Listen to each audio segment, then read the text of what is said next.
Hai semuanya, kembali lagi dengan aku Marsha Naftalina. Di sini saya akan kembali melanjutkan review buku dari Psychology of Money bagian kedua.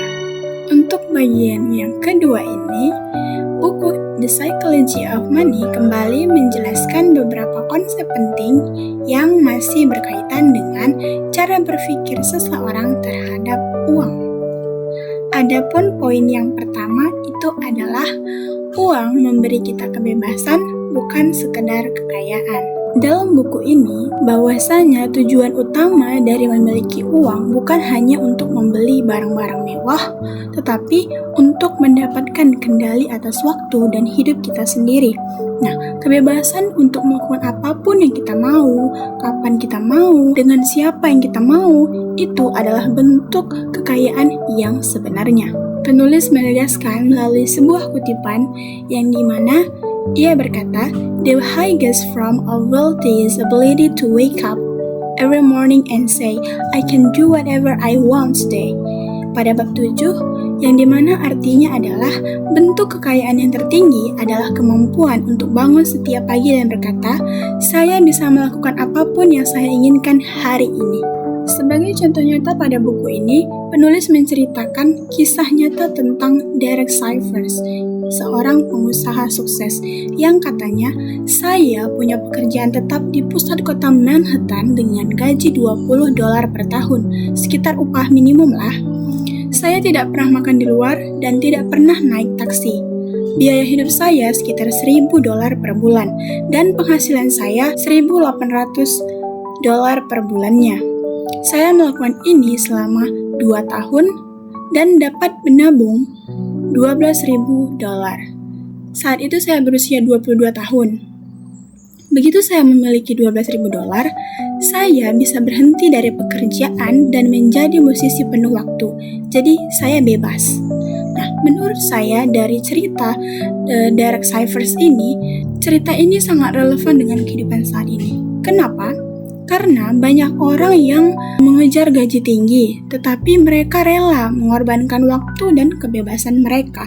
Nah, dari sini saya belajar bahwasanya penting untuk tidak hanya fokus pada jumlah uang yang kita terima, tetapi juga bagaimana uang tersebut bisa memberikan kualitas hidup yang lebih baik.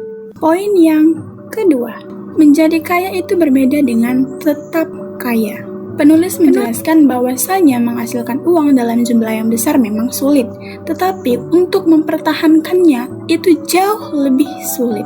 Banyak orang yang berhasil menjadi kaya, tetapi tidak bisa mempertahankan kekayaannya. Karena apa? Karena gaya hidup mereka yang tidak terkontrol atau keputusan finansial yang mereka lakukan itu buruk.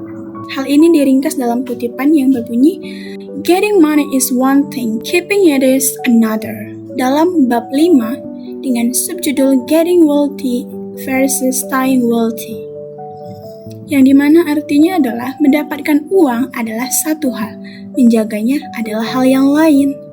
Nah, sebuah kisah menggambarkan hal ini dengan sangat baik adalah kisah Rick Guerin. Seperti yang diceritakan oleh Warren Buffett pada video sebelumnya, Warren Buffett ini memiliki teman yang bernama Charlie and Rick. Dia bercerita bahwasanya Charlie dan saya selalu tahu bahwa kami akan menjadi sangat kaya.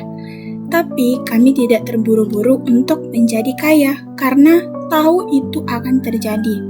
Rick sama pintarnya dengan kami, tapi dia terburu-buru. Yang terjadi adalah selama kemerosotan tahun 1973 sampai 1974, Rick menggunakan pinjaman margin.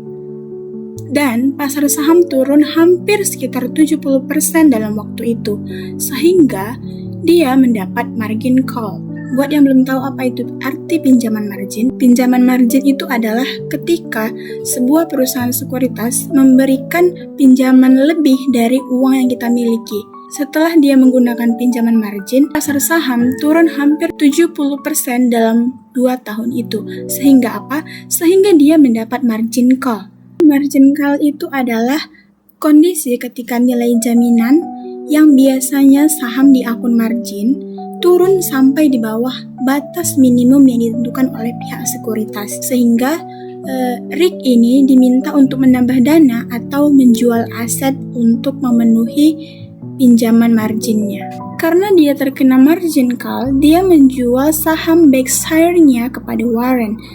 Rick terpaksa menjual karena dia menggunakan leverage. Berdasarkan kisah dari Rick ini, hal ini kembali menekankan bahwasanya perilaku itu lebih penting daripada sekedar pengetahuan.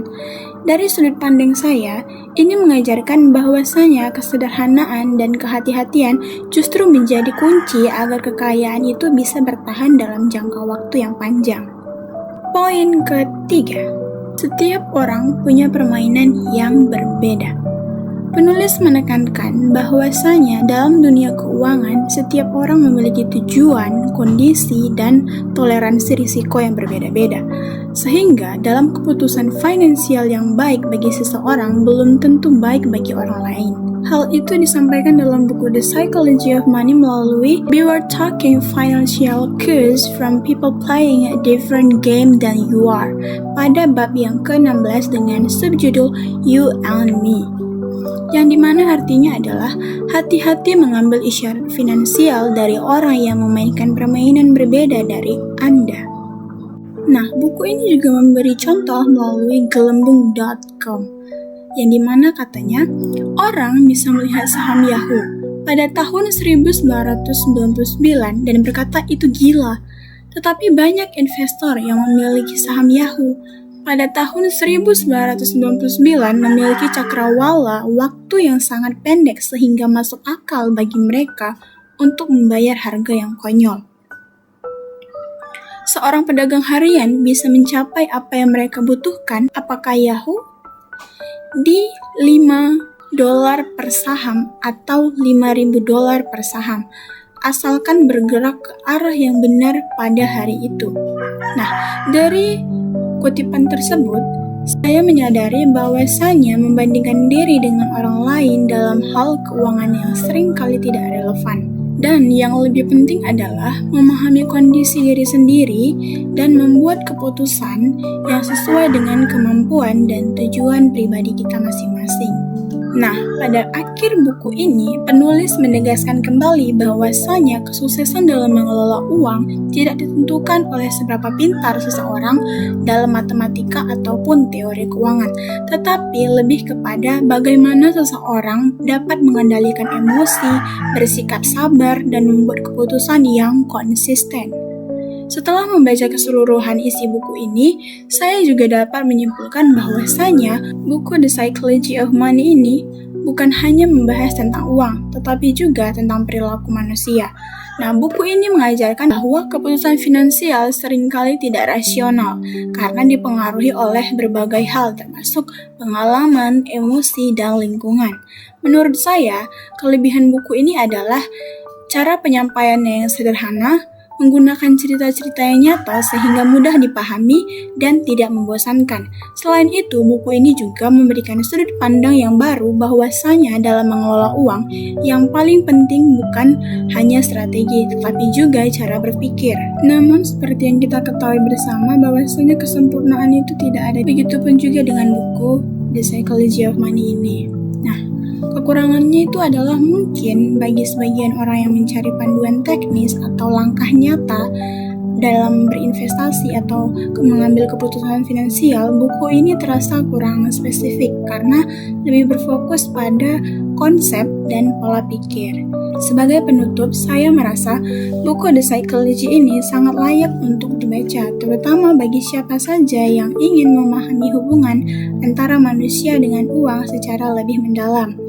Buku ini memberikan banyak pelajaran penting yang bisa diterapkan dalam kehidupan sehari-hari, khususnya dalam mengambil keputusan finansial yang lebih baik. Sekian pembahasan dari saya mengenai buku The Psychology of Money karya dari Morgan Housel. Terima kasih sudah menonton. Bye-bye.